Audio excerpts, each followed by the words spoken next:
Meanwhile, Liverpool, of course, have struggled with injuries this season. Conor Bradley out till the next campaign.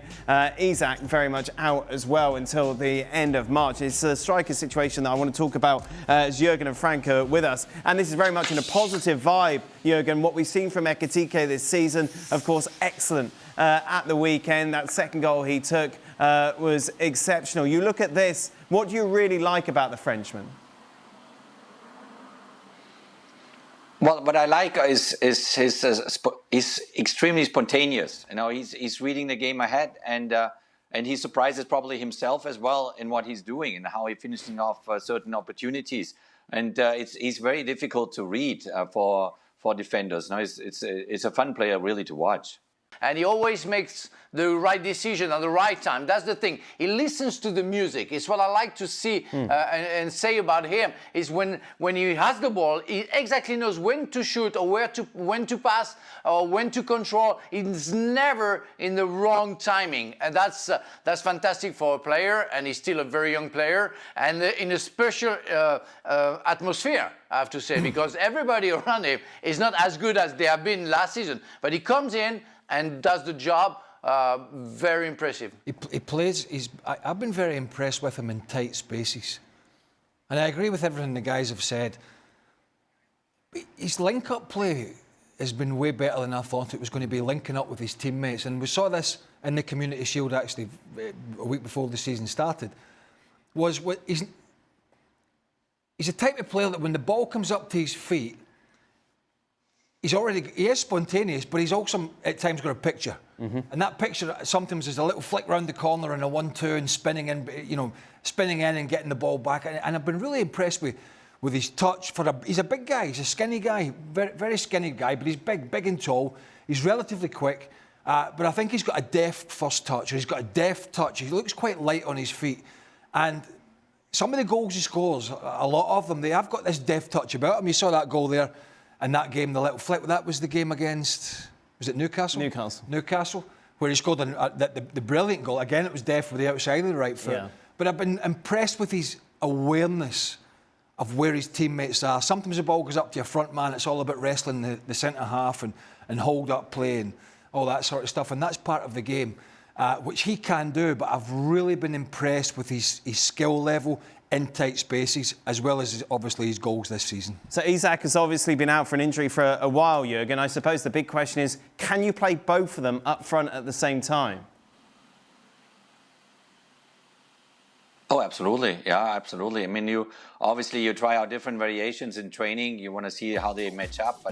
But for me, from the outside, looking at all the forwards that Liverpool has at its disposal, it's difficult for a manager, to get them all on the field and to get them playing time and to keep them happy. I mean, you have Florian Wirtz, you have Ekitike, you have Isak is injured, Salah, Gakpo, Chiesa is even on the bench still. I mean, this is you figure out ways, who matches well up front there.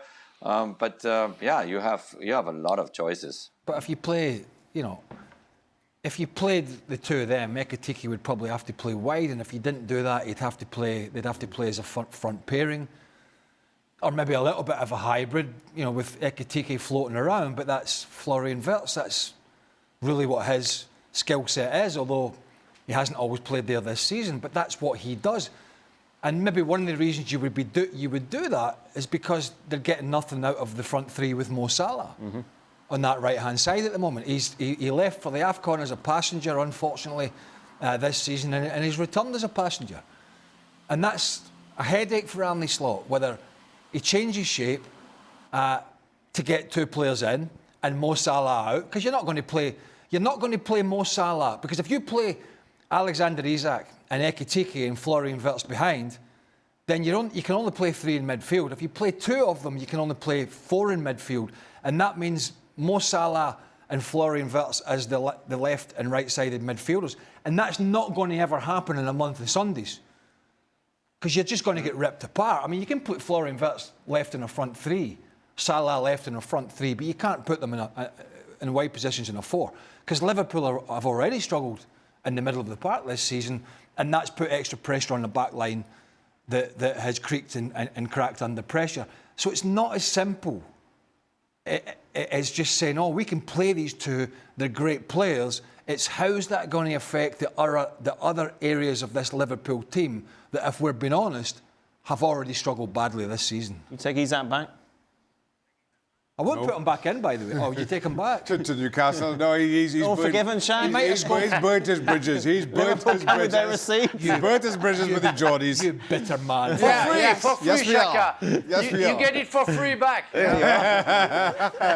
Listen, I'm with Craig on this. I'm not sure how you play the two, especially with this defence that Liverpool have right now. You've got to put two defenders in front of this back four. The back four just are underperforming at that level that you've got to put two in front of there. And if you do that, then you have no numbers to make the two strikers work. Ekitike is a player in form. I know Isak is injured. When he comes back, I don't know how you shoehorn him into that. And you've already been weak in the full-back position this year, so you've got to have. If you change this is all it's all ifs and buts. But if you did change the shape of the side, you have to have people in the wide position that are prepared to graft and come back and help. Because you may have noticed, if you've watched Liverpool this year, Kerkez has really struggled. It's been a tough move for the young man, moving to a big club like Liverpool. And they've struggled on the other side because Frimpong's not really a right back, and he's certainly not the biggest. He's quick, but he's not the biggest. He's got no physicality. I mean, he's really small. And Conor Bradley's injured. Joe Gomez has played there, but he's always injured. So you've already got issues in those areas. You can't just say, hey, we're going to play 4-4-2 and we're going to put two attacking players in the right and left side of midfield that are not going to do much defensively, because your fullbacks are already getting murdered this season already. So it's way more difficult than that. And by the way, I don't think there's a rush to get Isak into the side. I think Ekitike, as we spoke about, has been very, very good. Yeah. Frank, I'm going to move on. I apologise because I want to talk about Florian Wirtz, obviously, having his best spell, no doubt about it, since making that move from the Bundesliga to the Premier League. Last 10 games, we've seen 6 goals and 2 assists. Jurgen, you never doubted him. No, absolutely not. I mean, this kid is good. I mean, he showed it already, in his very kind of young career so many times at Leverkusen on the highest level. And everyone is different. When you move to another club, you don't know what to expect. Obviously, the pressure is up. Then the price tag is insane nowadays, what these kids have to live with.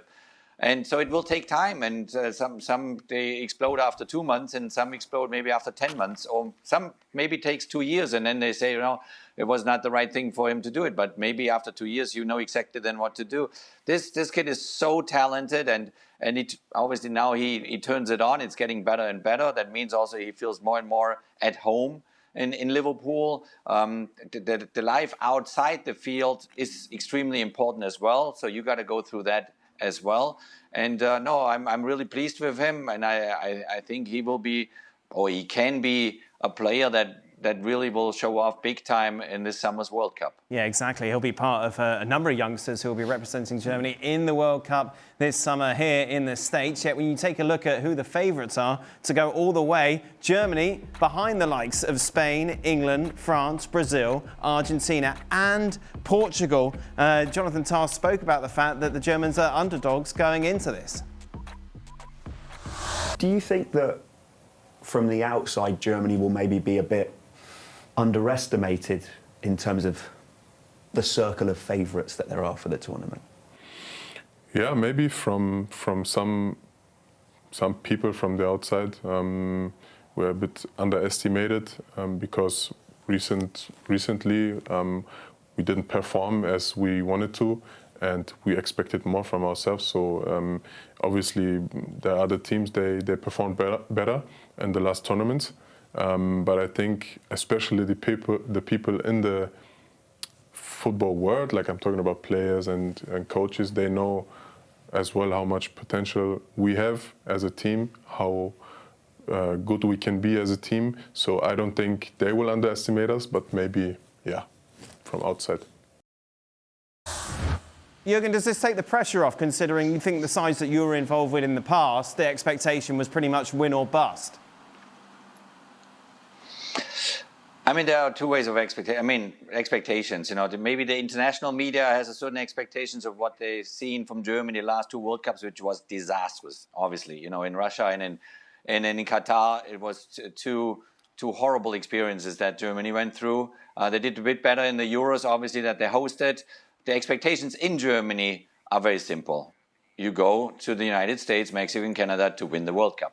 This is just as easy as it is, because that's what the 10 countries that you just had on the screen, that's what the people expect in those countries. You want your team to go all the way through and maybe make it happen and win this trophy.